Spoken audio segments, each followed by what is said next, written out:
Hello, and welcome to Sobercast, where we provide AA speaker meetings and workshops in podcast format. We're an ad-free podcast, and if you enjoy listening, please help us be self-supporting by visiting Sobercast.com, look for the donate link, and drop $1 or $2 into our virtual basket. We hope you enjoyed the podcast. Have a great day. Hi, my name is April, and I'm an alcoholic. My sobriety date is April 19th, 2013. The Central Group is my home group, and I have a sponsor, and I also sponsor other young women. That's usually the spiel that they have in the beginning, so I like to adhere to the rules and, do the spiels that I'm supposed to do. I prayed before. I'm really nervous. I prayed before that, I say what needs to be said in spite of what I want to say, and that you guys hear what you need to hear in spite of what I say. So, I have just found that the more time I have in this program, the better I feel, and the less sufficient words are to describe what I feel through this program. And so I'll just do my best to let you guys know what it was like, what happened, and what it's like now. Like I said, my sobriety date is April 19th, 2013. I grew up in I usually start with I grew up in an alcoholic home. I'll leave the details of that to your imagination, but I remember from a very young age, my parents were very, very young when they had me, and I wasn't planned, so they weren't probably very prepared, but, who knows. And I was born, I obviously am sitting here, but, it was an alcoholic home, and, because of some of those circumstances, my brother and I have one younger brother, bounced back and forth between my parents and my grandmother. My grandmother was the one that was responsible for raising me and my brother and I, and, anything good in me I got from that woman. And I got some good stuff from my parents as well, but she was largely responsible for any form of normalcy I had. And because of that environment growing up, I was a scared little kid. And I remember, for as long as I can remember in my childhood, I swore to myself that I would never drink because I didn't want to be like my dad. And I never do any, drugs are a part of my story. I'll try to keep it very general, but I promised that I'd never, ever participate in stuff like that just because I still remember what it's like, we're hurricanes or tornadoes in our disease, and I remember still so clearly how much it hurt to be a victim of this disease, and I never wanted to do that to another human being because it hurt that bad, and I was very, very scared. I remember going to school. By the first grade, they had recommended that I go to group counseling because I was already not playing well with others, and I was not playing well with others, and I remember the teacher coming up to me and going, April, why don't you like to play with other people? And I was like, I like to do things my way. And who knows if that comes from just being odd from the womb, the environment, who knows, but from a very early age, I've had a deep, deep feeling of inadequacy, and I never felt like I fit in. I remember, a lot of kids, I never brought kids home to play with, and I played alone a lot when I was at school, and because I just remember there was this sense of obligation to never let anybody know what was going on inside of that home. So I also developed this very, very good ability to make everybody think that everything was okay. And I was very good at convincing everybody that everything was okay, but on the inside I was scared and miserable. And so, but I did well in school. By the time I was 13, I had gotten, because we were also very, very poor, I had gotten a Better Chance scholarship, which is one of, if anybody knows who Oprah Winfrey is, she does a lot of things for poor little girls, and I got to go to boarding school in Massachusetts. And so I went from Los Angeles to Massachusetts, and I was 13 years old when I left home. Bouncing back and forth. I was 13 years old when I went to boarding school. And the boarding school I went to, it's one of the top high schools in the country. And I remember going there, and already, you know, you have, if anybody has those deep feelings of inadequacy, you know, you go, and I was amongst wealth. I couldn't even, you can't even describe, because it's like, basically, one of my first best friends was the Johnson & Johnson baby heir, so there was a lot of money there, and a lot of kids, so, and I didn't have that, and so that just kind of made those feelings of inadequacy even greater. But, you know, most kids, it's funny, most of the kids there did not want to be there. I was so happy to be there, because for the first time in my life, I felt very safe. And, you know, I don't know, I just felt safe, and I felt like I could finally, I didn't know who I was, and I had those feelings of inadequacy, but I didn't feel like I had to put up, you know, it's just, how can I like just describe this? I just felt like I could be me. But, you know, it's funny that I had sworn, because of how I had grown up, that I would never ever touch drugs and alcohol. And it was freshman orientation, and I got drunk for the first time at freshman orientation.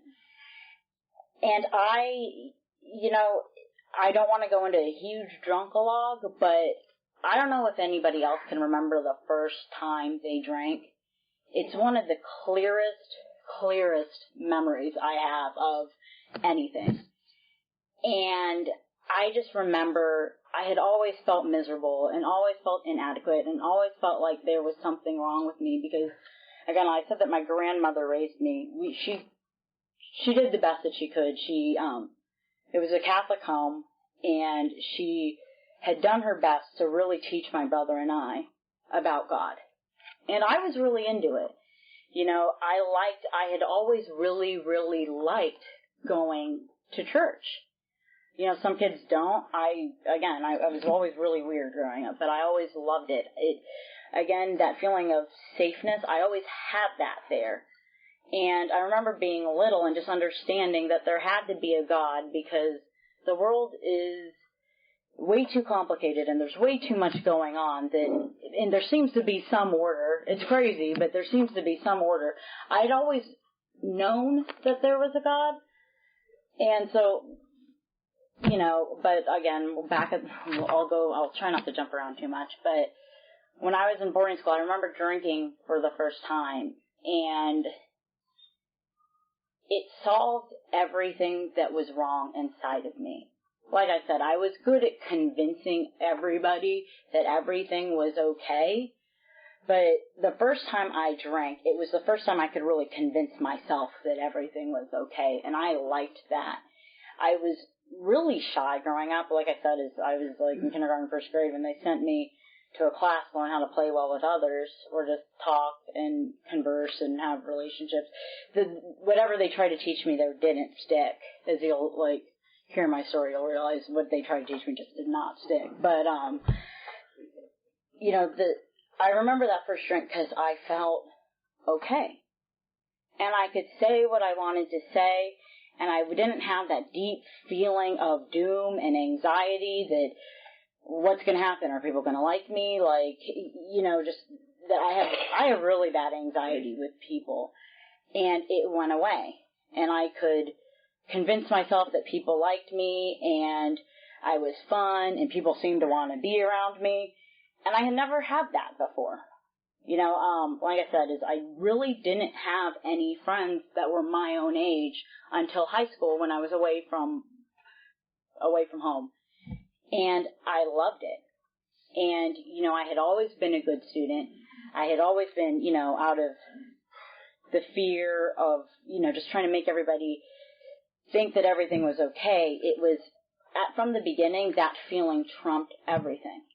That feeling trumped everything. So I took my first drink at 13. I drank alcoholically from the beginning because I got really sick that first night, but I didn't care. You know, I threw up everywhere, but I didn't care. And I was a blackout drinker by the time I was 16. And how it was in boarding school, it was always, because you had to keep everything like in your closets and hide it from all the dorm moms and stuff like that, so it was always hard alcohol, and you always had to chug it really, really fast. And so, even if that's probably, if there was other conditions, that's still probably how I would have drank anyways, because I always drank for effect.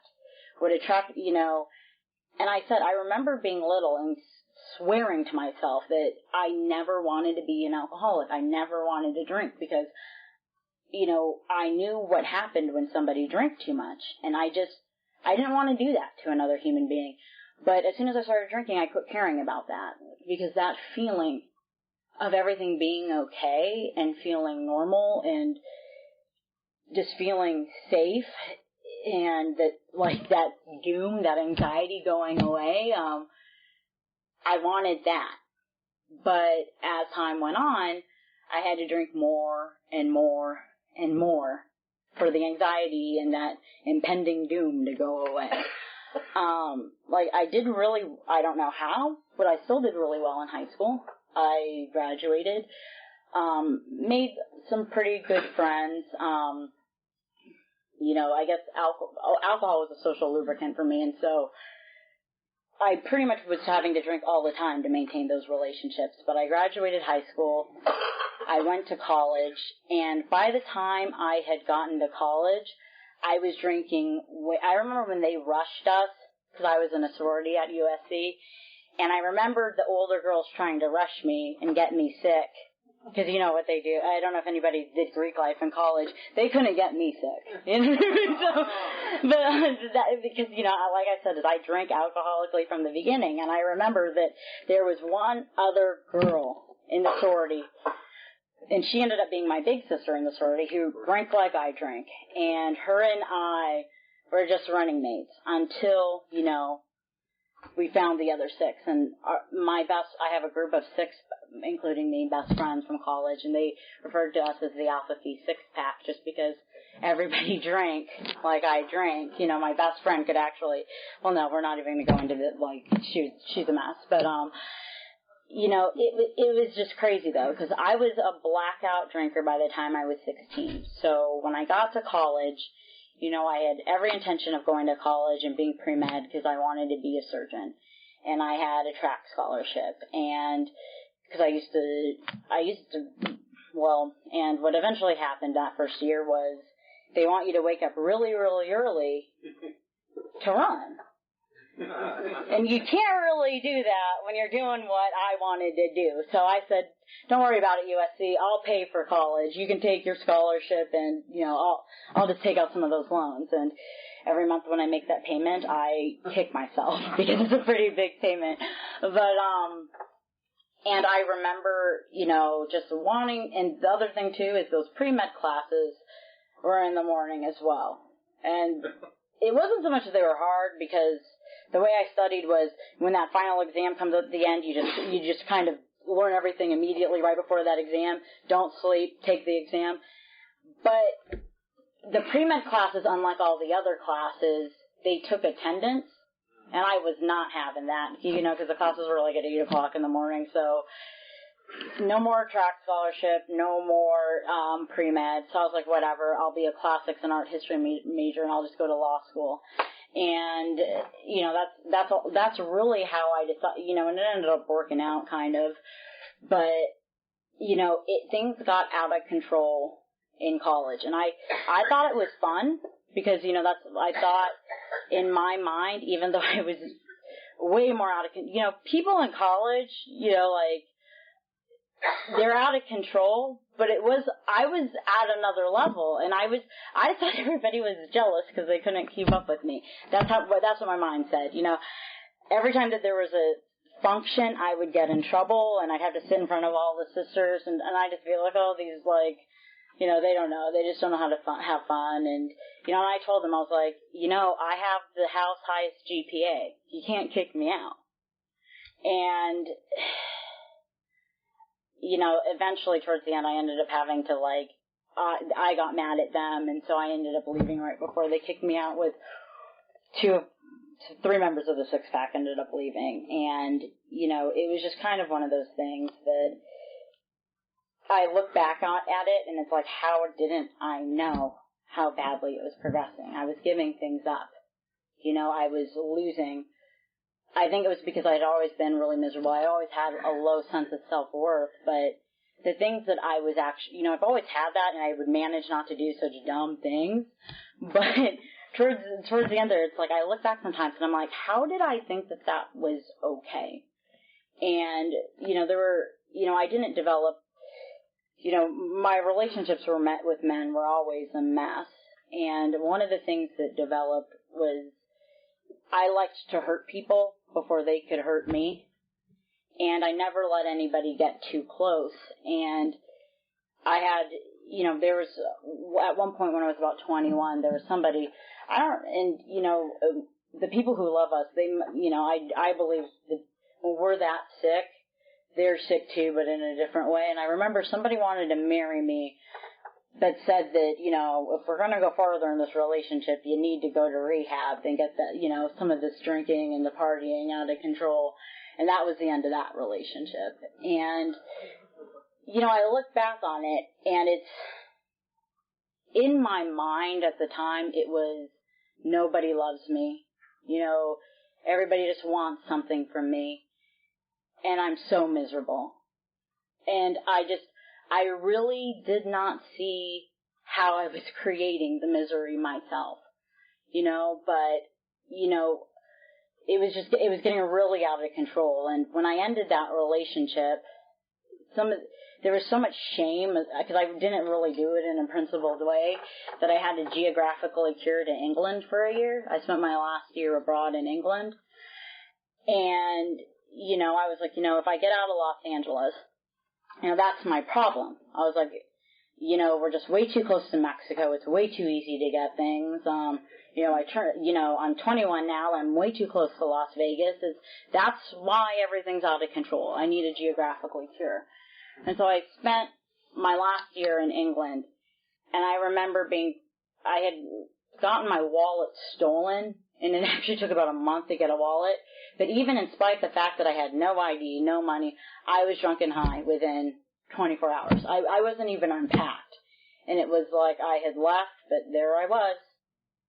You know, and I spent that last year there, you know, basically running from the fact that I really didn't like who I was back at home. And I thought it was just, you know, it's everybody else, right? When we're in our disease, or at least for me, when I was actively in my disease, it was everybody else. It was not me. And so, like I said, you know, it only took, by the time I left England, I spent a year there. You know, I thought it was everybody there as well, too. And I came back. I met somebody when I was in England, you know, and he was from Florida, and he was like, well, you should, after you graduate USC, because I was like, you know, I'm going to go to law school, and that was actually the big motivator for me. I was like, everything was hanging by a thread, but I was like, you know, I had gotten a really good score on the LSAT, my grades were good, and I knew, I was like, you know, I need to go to law school because that's my way out. I don't want to live how I lived growing up, and I need that. You know, and then everything will be okay. So that also inspired that geographical cure, because everything back home, I knew if I stayed there a little bit longer that eventually that would combust. And so I met somebody who was like, you know, I'm from Florida. And I was like, oh, Florida sounds great. And, you know, that I ended up at UF for law school right after England. And, you know, it's crazy. I remembered this. Between law school and graduating from SC, I backpacked through Europe, and I remember, it's crazy the things that we remember. And like I said, I had always known a lot about God because I was raised in the church. Didn't know enough about God, or didn't have a relationship sufficient to keep me from the rooms, but I knew a lot. And because of that feeling of inadequacy, I had always felt like, I know there's a God, but he just doesn't love me. And I had, just because of how I was living too, I loved God, didn't feel like he loved me. And I just, you know, but I had always just like loved him, loved the church. And so when I decided to backpacking through Europe, I picked all my cities based on like really awesome Catholic churches. And so when I was in Paris, I went to Notre Dame. And I was like, oh, why don't I take confession? And I go to take confession, and usually, if we have any Catholics in the room, you go into the room, there's a screen, you don't have to look at the priest, you say what you're supposed to say, he absolves you, and you go on and do your thing. I walk in, and it's an open room, and there's a priest there looking at me in Notre Dame. And it's not what I expected, and especially with everything that I was going to relay to him, I didn't want to have to look another man in the eye and say everything that I had done up until that point, but I did it. And I remember him looking, and, I also had an experience with confession, like, as my marriage was ending, and I could hear the priest go, oh my God.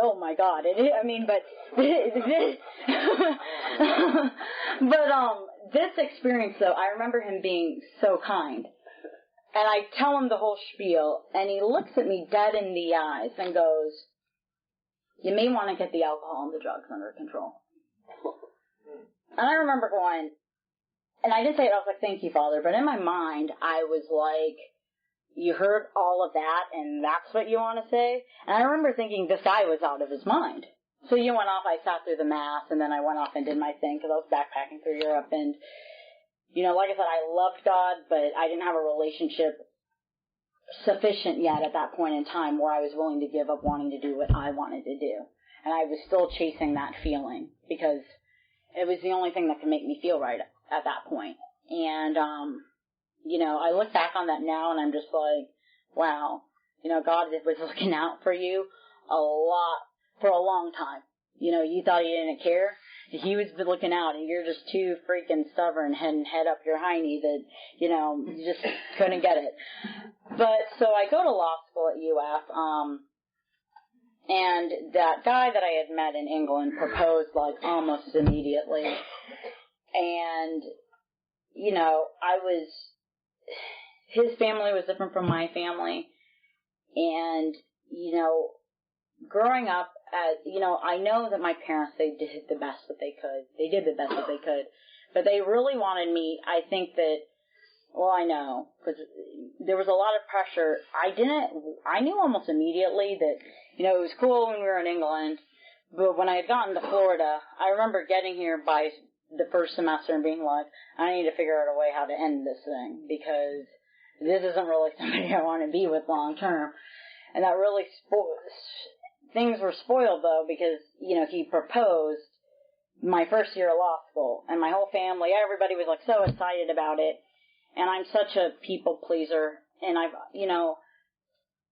I've always wanted my parents to be really happy with me, and at that point in time, I had so many relationships with men. I had so many men who tried to love me and tried to save me, and I couldn't, and I know what it is now, but I really couldn't, I didn't feel how they seemed to love me. I never felt that back. And at that point in time, I decided, I was like, you know what? I'm obviously so broken and effed up that I probably just don't know how to love another human being, which is pretty insightful, but it's only halfway there. And so I was like, you know what? I might as well marry somebody that my family approves of, because I'm never going to be able to love somebody. And that poor dude. We got married, and we didn't even live together our first year of marriage. I don't know if that's weird to anybody else, but most people don't do that, right? I'm in the process of getting this thing annulled right now, and, I have had to fill some of this stuff out, and I get looks sometimes like, well, why would you do it like that? And it's like, oh, well, I didn't know it then, but, I'm an alcoholic, everything's different, and everything centers around me, so, I married him thinking that, it looks good on paper, my family likes him, and you know what, that love, that romance, you're too broken to ever be able to feel it, so this is as good as it's going to get, settle. So I eventually, and I remember I drank for basically, before my wedding, I drank for like a week straight, and I was like 2 hours late to the chapel, and it was a mess. Like, I look back at I looked at pictures. I try not to look. It's really painful to look at the pictures, but I was a mess. But at that time, I had graduated from law school. I got hired to one of the best firm in town.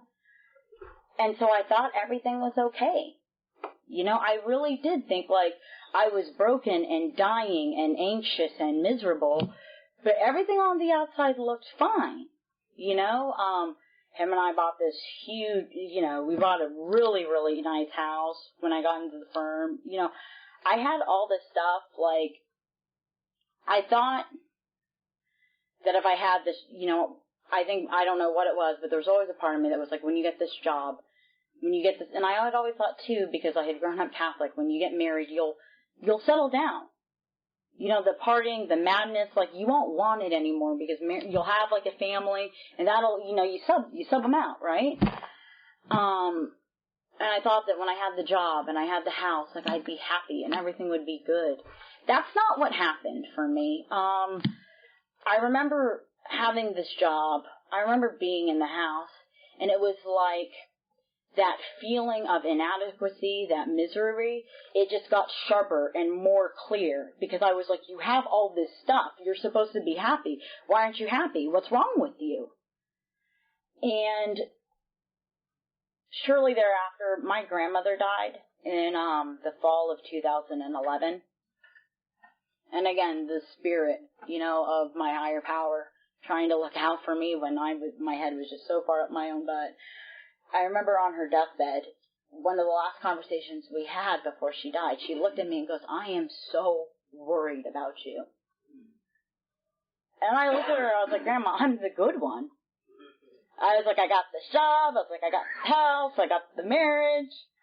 She goes, no, something doesn't feel right. I'm worried about you. And I was like, whatever, Grandma's old and dying, her mind's probably going. So there was like, it's like the priest thing, right? I just blew it off because I knew better. And I had made a couple promises to her because, my brother too, his life was going nuts. I promised her that I would take care of my brother. I promised her that I'd live the good. I made all these promises to her on her deathbed. And then when she died, I remember she died, and what was so amazing to me, she was so at peace with her death that I could feel how at peace she was with her death. And I remember going, oh my God, I want that. And everything I felt on the inside was the opposite of that. And I lost my freaking mind. I lost it. Because she died, and I don't know, death is, she was like she had a really slow and painful death too. And like I said, as I grew up, she taught me what it was to be a good woman, and I was never really able to do that. And I remember the peace, and I just remember wanting that so bad. And instead of living a life the way that she lived, I did the opposite after she died. I remember I couldn't deal with the pain. I remember being in so much pain when she died, and I was pacing my aunt's house in Southern California, because she was back in California. And everybody had gone to bed, and I was like, I'm just going to Vegas. I know what cures pain. I was like, I need fun. I need fun right now. And I drove to Vegas in the middle of the night and basically disappeared for 72 hours in a blackout. I blacked back in I don't know if anybody knows the MGM in Vegas. They have these big, like, lazy boys where the Keno room is. I blacked back in, like, 3 days later. And my phone's going off. My best friend's like, oh my gosh, everybody's so worried. And it's the selfishness of somebody in this disease, man, that it hurts so bad. I didn't think about what my mother was going to feel, or my aunts and my uncles or my brother or, anybody. I had to cure that feeling. I wanted to change what I felt like so bad because it hurt so bad. And, we buried my grandmother, and then my brother shortly thereafter moved in with me. And, like I said, we grew up in an alcoholic household. Him and his wife started doing things to each other that reminded me of some of the things that I had seen growing up, and it kind of jacked me. I just used it as an excuse to drink more and do more other stuff. And my marriage was falling apart there because I shut down. I completely shut down. And how I cured all that madness, I decided to start, because my girlfriends were all in LA, I was like, it's Jacksonville. Jacksonville's the problem.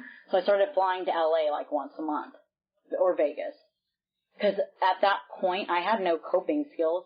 I was like, when you feel bad, you need fun, you need excitement. I needed the distraction, and my marriage fell apart shortly thereafter, because I guess, like, husbands don't like it when your wife bails to go party once a month. So, it fell apart, but like a good codependent with a bunch of issues, I found somebody else immediately. And everything just felt so bad. I quit caring at that point, and then I had this job, the job was the only thing besides, and I honestly think part of the reason why it didn't get as bad as it did with the job was because I used that job as an excuse. Because I was like, I can do all this other stuff, but if I have this, it's the insanity of our minds. If I can do this job, then I'm not my father. I'm not an alcoholic, but, eventually everybody caught on to what I was doing. My old boss used to have a name. He was right next to my ex-boyfriend, and I sent him my boss some messages that were supposed to go to my ex-boyfriend. The night I ended up trying, the misery got so bad, I tried to take my own life. And that was like at 3 o'clock in the morning. He woke up at some absurd morning. He was always an early person. He came and basically saved my life. And I was Baker acted for 72 hours. Upon being released, they were like, you might want to do something about the drugs and the alcohol. And I was like, no, thank you. And I remember trying to not use during that period. And I had gotten into some other things, and I was at a point where I couldn't get the pills that I liked because it was my ex-boyfriend would not give them to me anymore. So I was like, well, there's a substitute that's kind of like it that I can do intravenously, and I was dead set on doing that. And, God works, because I had that plan to go pick up my stuff and do that for the first time, but instead somebody ended up taking me to rehab that same day. And I'm so thankful. I am so thankful for that. I'm so thankful for that. Because it got to the point where the misery was so bad, but I couldn't imagine. I remember showing up at the inpatient facility, and I thought my life was over, because I've never really had experienced happiness and joy. I just had the excitement of substance abuse, and I thought that was happiness. And so I was like, well, all my happiness is about to go away. This sucks, and so I feel, really when I did my amends, that the staff of Baptist should have probably been on my amends list. I bit one of the nurses when I was there. I remember and this is really embarrassing, I remember this, I was talking to a sponsee about the importance of following rules when you're in rehab, and I was just like, but I totally get not wanting to follow the rules. They wouldn't let me use the bathroom, so I pissed myself to show them that they couldn't, because they told you, no more getting up, you're being distracting. So, that's the kind of person I am before this program. I'd pee my pants to show you. Sorry, but that's TMI. But I just remember, they told me you need to get a sponsor, and I was like, why would I, I've never really liked taking direction from another human being, and I remember just going, the whole sponsorship concept in my first 6 weeks of it inpatient did not make sense. And I remember looking at the nurses going, so you know how smart I am. You know what I do for a living, because, I'm so freaking important. I was like, I'm supposed to have somebody who's not as smart as me tell me what to do. I was like, this sounds dumb, and I'm supposed to follow the rest of that dumb program? Yeah. And so, I had my first sponsor was actually one of the partners at my firm, and I am so thankful for that man, because he broke his anonymity, and he's actually the person, when I decided to go to inpatient, I was like, I can't be an alcoholic, because I thought I was still too good. Alcoholics were like my dad. And I wasn't at that, but I actually was at that point. I was already really violent. I had huge issues with my rage. I was my father, but I didn't realize it yet. I thought I was justified. And him telling me, being so honest about his disease, where his disease brought him, and how his life was so much better, that's really what made me change my mind. But then I got to rehab and they said I needed to have a woman and that they weren't going to graduate me until I got a woman, so I just, ended up switching that. And then I went through, long story short, what it's like now. For the longest time, there's a line in There's a Solution. We read it today. My boyfriend and I bring in a meeting. And I remember in There's a Solution, it says, the alcoholic has lost the power of choice when it comes to drink. And for the longest time, I didn't think I was an alcoholic because I was like, I choose to drink, and so I was like, so obviously, like I didn't think my life was unmanageable, because obviously getting Baker acted, that's how much denial my disease gets. You get Baker acted, and I'm like, no, my life's not unmanageable. It's just unpleasant. But it's just. There's a line, There's a Solution where it says that we've lost the power of choice over the drink. And I remember arguing that in rehab and going, well, I choose to drink, I choose to drink, I choose to drink. And eventually my higher power showed me, it's like, yeah, you choose to drink. You choose to drink over your family. You choose to drink in spite of the harm you do to yourself. You choose to drink in spite of the harm you do to others. You choose to drink in spite of the fact that you swore you never would because you didn't want to become what you have become. And I remember thinking that, and I was like, that's not a choice. And the fact that I could think that was a choice just shows the insanity of this. For me, that's the insanity of my disease, is that I think that, I believe now I have, thanks to this program, it's like before, women in my family didn't drink. I felt so inadequate. I didn't feel like God could love me. But it was like these steps, all this stuff inside of me, it moved all that horrible stuff away so that I could feel my higher power. And I feel my higher power on a daily basis. My higher power talks to me. It's not schizophrenia. I'm sure of it. Because, good stuff happens. But I feel my higher power every day. My higher power talks to me. And words can't describe, even if my life looked better before. Actually, I don't even think it looked better before. My life feels different today. That impending doom, I haven't had that in a very long time. The peace, the joy that I have, I can look. I'm so happy. I was sitting on a picnic bench at Lakeview today, just looking at the trees, and I was so happy just to be able to appreciate that. It's the little things. Before, it was like Christmas would come and I'd get big gifts, and it was exciting for a while, and then it wasn't, and then the misery and the inadequacy and all the bleh was there again. And that's not there anymore. It's not there. And I feel, it's the first time in my life I feel worthy of love. I'd never had that before. And, and because I feel worthy to love, I think I do a good job at loving other people. I do my best. I sponsor women, and it's the best feeling to be able to take all this horrible stuff and go, yeah, that hurt, and I was hopeless, but it got better, and my life is so good today. And to be able to give other women hope and make them believe that their lives can get better.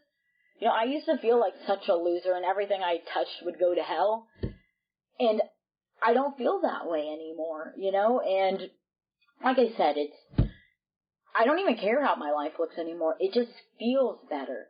And, I have a relationship with a higher power like before. Like I said, I always knew there was a God and I knew a lot about him. But we didn't have a relationship. Because of all this, like I said, the steps, if you haven't worked steps, it's the most incredible experience.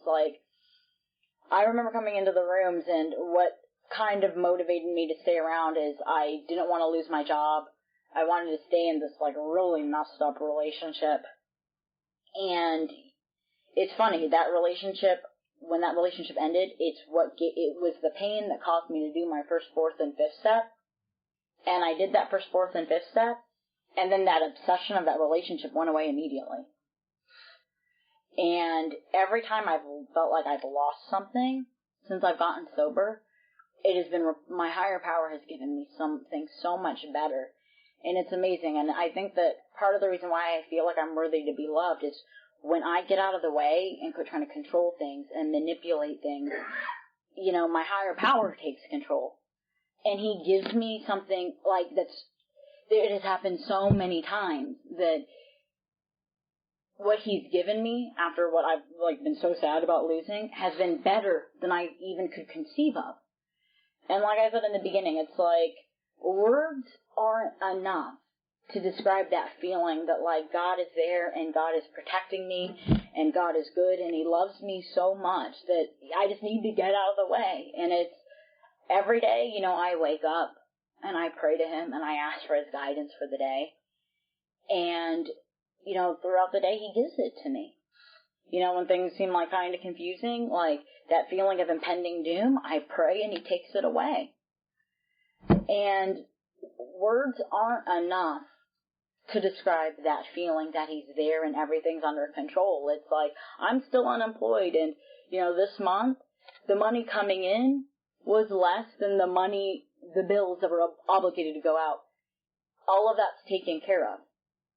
And, you know, it's one thing, like, you know, people always said it, but when you experience it and you feel it and you know it and it's in your heart and it's in your soul, it's the most incredible thing. And that this program gave that to me. Doing the steps gave that to me. And I owe that to all of you guys. And thank you guys for putting up with me until I got to this point. So I appreciate it. And thank you for letting me share.